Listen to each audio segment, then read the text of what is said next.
Hello everyone and welcome back to the channel. So guys, in this short video I am going to show you how to fix Safari showing black screen when try to search anything on Safari browser after update iOS 18. Lot of iPhone user facing this kind of issue. So in this video I will show you how you can fix that. First of all, you need to close that page. Okay, after that you need to open here iPhone settings app.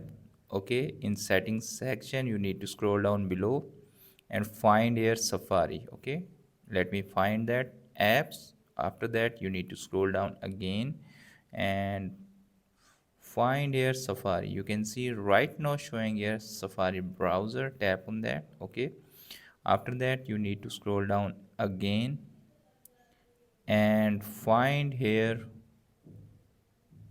clear history and website data. Tap on that, and after that you need to tap on clear and clear all your browsing history from Safari. Okay, after clear that you need to restart your device. Okay, it will fix your issue. If that method not working, then move to the next solution. The next solution is make sure you not turn on Safari private browser mode. Okay, to check that, tap on that. After that you need to tap on that section, and after that tap on that.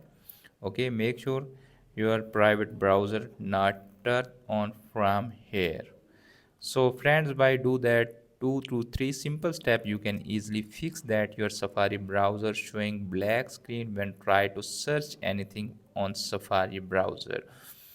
After watching this video, I hope you will all know how to fix that. Hope this video is helpful for you. If the video is helpful for you, don't forget to share and subscribe my YouTube channel and press the bell icon for upcoming videos notifications. Thanks for watching.